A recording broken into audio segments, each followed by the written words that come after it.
Hola, bienvenidos de vuelta. Vamos a continuar con el capítulo 7 de El cerebro consciente del Dr. Jacobo Grinberg.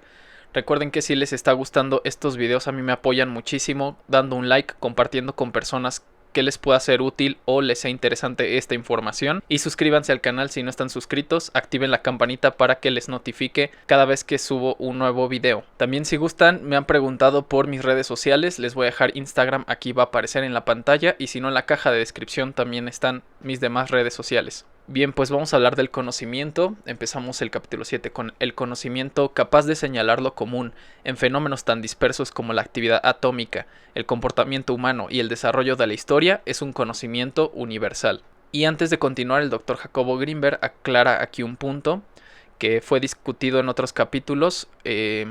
Habla de la existencia de un cuanta mínimo de espacio y se equipara sus dimensiones con el mínimo tamaño de la retina capaz de ser decodificado a percepto consciente. O sea, se había planteado el cuanta mínimo de espacio como lo mínimo que podía recibir nuestra retina y procesar. Pero en realidad este tamaño mínimo de la retina es mucho mayor que el quantum mínimo de espacio. Es un poco más grande lo que vemos, el mínimo de nuestro tamaño o el mínimo de lo que vemos a través de la retina es más grande que lo que realmente es un quantum mínimo de espacio. La visión tridimensional solo se explica si una gran cantidad de quanta mínimos de espacio, difiriendo unos de otros en la manifestación de diferentes puntos de referencia, activan simultáneamente el quantum retiniano. Esto es lo mismo a nivel holográfico, el cual es el registro bidimensional simultáneo de infinidad de diferentes cuanta mínimos de espacio. Como bien aquí lo dice, todo lo que presenciamos como holográfico, como hologramas, que es esta materia espacial que sí podemos decodificar, no es nada más ni nada menos que el registro simultáneo de infinidad de diferentes cuanta mínimo de espacio. La visión de todos estos cuantas se desarrolla en la visión tridimensional de un objeto cualquiera, que es esto a lo que llamamos holográfica. Cada punto del holograma contiene la información global y al mismo tiempo el conjunto de puntos da lugar a una imagen unitaria, pero con el añadido de una dimensión. Lo bidimensional se transforma en tridimensional. En la retina pasa lo mismo y también en la sociedad. En esta última, o sea, en la sociedad, un conjunto de elementos conscientes, cada quien, desde distinto punto de referencia, da lugar a un organismo social con un mayor grado de funcionamiento multidimensional que cualquiera de sus elementos. Una vez aclarado lo anterior, podemos continuar con el concepto de sinapsis de experiencia. Ya en este nivel es posible considerar a la aparición de la experiencia como un fenómeno cuántico. Se requiere un número suficiente de interacciones neuronales y al mismo tiempo un desarrollo suficientemente inclusivo de información lógica para dar lugar a la conciencia. Y como se platica y mencionamos en el capítulo anterior, solo hasta que se desarrolla realmente un campo neuronal de la suficiente complejidad y los circuitos convergentes de los niveles jerárquicos más inclusivos desarrollan un patrón lógico que contiene al todo, aparece en ese momento la experiencia consciente. Esto es como un vaso que se llena poco a poco de agua hasta que en su límite máximo se empieza a desbordar el agua en el espacio. Siguiendo con la analogía, en el momento en que el agua sale del vaso, o sea, una vez que el agua, digamos, ya está a tope y se empieza a derramar, una vez que el agua sale del vaso, se pone en contacto con un universo localizado fuera de su contenedor vítreo, o sea, fuera del vaso cristal como tal. De la misma forma, la estructura del cerebro desarrolla un campo energético que al alcanzar cierta complejidad se expande en el espacio. Y esto es lo que decíamos, que la experiencia como tal es la resultante de la interacción del campo neuronal con todo lo demás que nos rodea o todo el demás espacio, digamos, que son otros campos neuronales, los campos energéticos y todo aquel conocimiento universal. La experiencia adquiere su carácter cuando el producto de la actividad neuronal se pone en contacto con la organización del espacio. Es precisamente este contacto al que denomino sinapsis de experiencia. Entonces, el fundamento de este capítulo es conceptualizar justamente cuando el campo neuronal se expande y se pone en contacto con la organización espacial, y es ahí cuando se denomina esa sinapsis de experiencia. En otro nivel de abstracción, se puede suponer que el conjunto de sinapsis de experiencias que habitan en este planeta den lugar a una nueva dimensión consciente, a la cual podríamos denominar dimensión planetaria. Esta dimensión planetaria, por lo tanto, sería el conjunto de cada sinapsis de experiencia de cada ser vivo, ya que cada ser vivo tiene una interacción con este espacio de una manera diferente, ¿no? Pero cada humano que es consciente, que tiene un cerebro, crea una sinapsis de experiencia, y por lo que nos dice el doctor Jacobo Grinberg, esa dimensión planetaria sería el conjunto de cada una de nuestras sinapsis de experiencias, y eso sería una nueva dimensión consciente, puesto que cada conciencia es un duplicado aproximado de otra, excepto por ser diferentes puntos de referencia, su conjunto debe formar una especie de holograma. Y aquí viene algo muy interesante, puesto que cada conciencia es un duplicado aproximado de otra, excepto por ser diferentes puntos de referencia, su conjunto debe formar una especie de holograma cósmico de conciencias que debe poseer su propia vida y ser observado por una superconciencia que a su vez contiene a todos los elementos conscientes en su seno.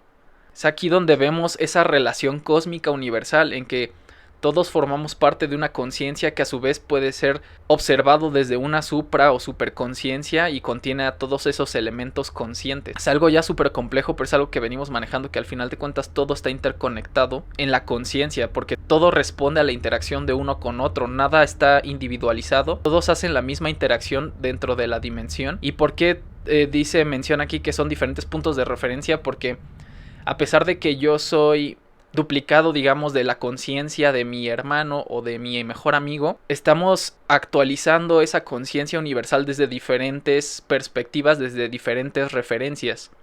Cada quien le da su sazón o su toque a esa conciencia, a ese conjunto de conciencias. Los pasos de la sinapsis de la experiencia son los siguientes. El primer paso, el cerebro recibe una estimulación externa. Posteriormente se da el desarrollo de un campo neuronal. Luego se da la expansión del campo neuronal en el espacio. Y por último, la interacción del campo neuronal organizado morfológicamente con la organización energética del espacio. Los pasos entonces serían: el cerebro recibe una estimulación externa, posteriormente se da el desarrollo del campo neuronal, tercer paso es la expansión del campo neuronal en el espacio, y el cuarto sería la interacción como tal del campo neuronal con la organización energética del espacio, y eso nos da lugar a la experiencia como tal. Es concebible suponer que para aparecer, la experiencia requiera de una complejidad del campo neuronal suficiente para establecer un contacto clave con la parte afín de la organización del espacio. Quizás por ello existan diferentes niveles de experiencia, cada uno sería un diferente contacto. Lo que el cerebro añade a la organización del espacio es la direccionalidad. Esta es también la responsable de la aparición del tiempo fenomenológico. La cualidad de la experiencia dependería del lugar final de interacción energética y no solamente del lugar final de activación del tejido cerebral. Por otro lado, la lógica convergente de inclusión no solo es base fundamental del arribo de la conciencia, sino de procesos cerebrales tales como los de la materialización del espacio. En el próximo capítulo discutiremos este último punto. Por lo que puedo analizar de esta parte es que mientras aumentemos nuestro campo neuronal, mientras lo nutramos y sea capaz de codificar mayor espacio, o sea, de que podamos alcanzar a ver más allá de lo que se nos presenta en esta vida holográfica o en este espacio material. Cuando nosotros descubramos ese ser y podamos ir más allá de lo que llamamos normal, entonces alcanzaremos niveles de experiencia nuevos que serían diferentes. Por eso aquí nos dice, quizá por ello existan diferentes niveles de experiencia.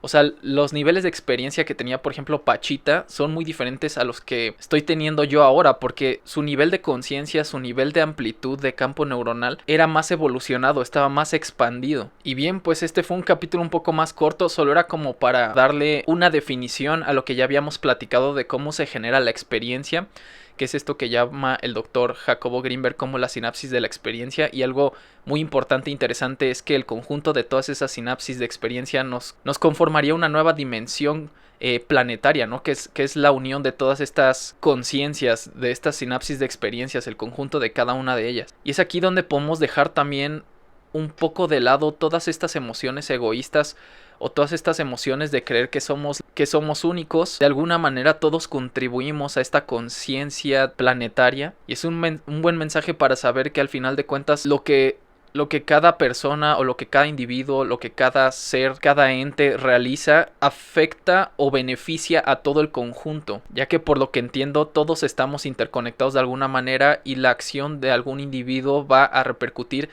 en mi sinapsis de experiencia. Bien, pues espero que les haya gustado. Hay cosas que todavía son muy complejas, pero poco a poco, conforme se van leyendo los nuevos capítulos, se van descubriendo cosas o va dando conclusión a puntos de vista anteriores de otros capítulos. Y estoy muy emocionado, ya vamos a un poco más de la mitad de este libro. Una vez terminándolo, tengo muchos libros que continuar del Dr. Jacobo Greenberg. Estoy pensando si irlos intercalando, aunque también perdería un poco el trabajo entre uno de otro, pero es que quiero abarcar tanto del Dr. Jacobo Greenberg. Hay tanto conocimiento que leer. Déjenme en comentarios ustedes qué opinarían si puedo ir metiendo información de un libro y grabar luego el capítulo de otro libro y así poco a poco, o mejor si comenzamos otro libro, llevármelo de seguido así como lo hemos estado haciendo en el cerebro consciente hasta terminarlo. Creo que sería una buena opinión de parte de ustedes, porque también esto que hago es para tener un registro yo de todo este material que estoy leyendo, de cómo lo analicé en este momento y podérselo compartir a ustedes. Si alguien también tiene una opinión al respecto, a mí me nutre muchísimo la retroalimentación, que ustedes me hagan saber